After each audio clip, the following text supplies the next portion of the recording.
ముఖ్యంగా వైజాగ్లో డేటా సెంటర్ని చూసుకుంటే దానివల్ల అసలు యూజ్ ఉండదు అండ్ ల్యాండ్ కూడా ఎక్కువగా ఇబ్బంది పడుతుంది. అంటే ఫర్దర్గా ఫ్యూచర్లో కూడా చాలా ఇబ్బందులు రావచ్చు అని చెప్పేసి అని కొంతమంది విశ్లేషిస్తున్నటువంటి మాట. దాని గురించి ఏ రకంగా చూడొచ్చు సార్? ఇప్పుడు డేటా సెంటర్లు అమెరికాలో మహానగరాలు రాష్ట్రాల నుంచి ప్రపంచం అంతా కూడా మాకు కావాలని కోరుకుంటారు. ఎందుకంటే ఆర్టిఫిషియల్ ఇంటెలిజెన్స్ అనేది భవిష్యత్తులో కీలక పాత్ర వహించేది అనివార్యం.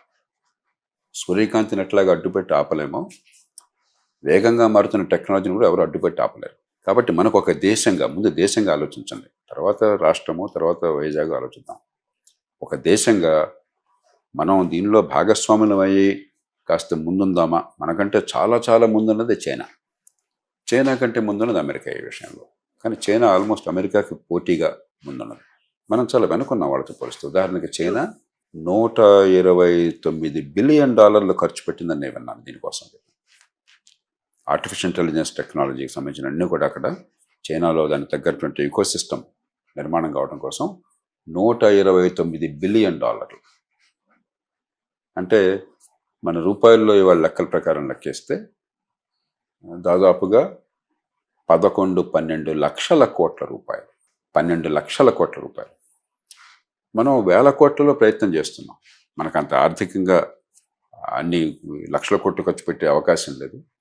ఒకటి, చైనా మనకంటే సంపన్న దేశం. రెండోది, ఏకపార్టీ నియంతృత్వం అన్న దేశంలో విధాన నిర్ణయాలు కఠినమైన తీసుకోవచ్చు దీర్ఘకాలిక ప్రయోజనాల కోసం. మన దేశంలో తాత్కాలిక ప్రయోజనాలు చూడాలి, దీర్ఘకాలిక ప్రయోజనాలు చూడాలి, అన్నింటినీ సమన్వయం చేయాలి.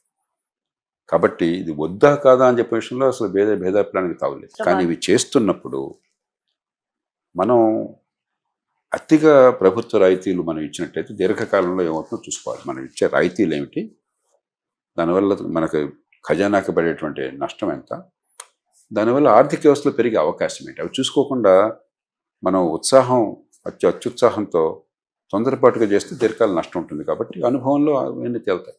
వాటర్ పొల్యూషన్ ఎక్కువగా అవుతుంది అన్న వాదన కూడా వినిపిస్తుంది కదా సార్, అది సాధ్యమయ్యే పని అంటారా? అసలు ఏమవుతుంది?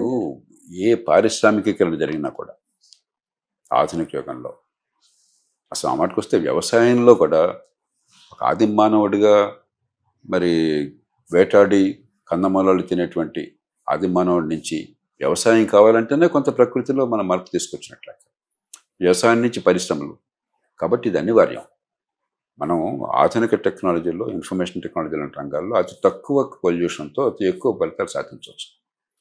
కాబట్టి మనకున్న టెక్నాలజీలో పొదుపరితనం పాటించి రీసైక్లింగ్ లాంటివి ఎక్కువ చేయాలి తప్ప, మనం ఆర్థిక ప్రగతి కావాలి అని చెప్పంటే ఎంతో కొంత డిస్రప్షన్ ఉండి తీరుతుంది.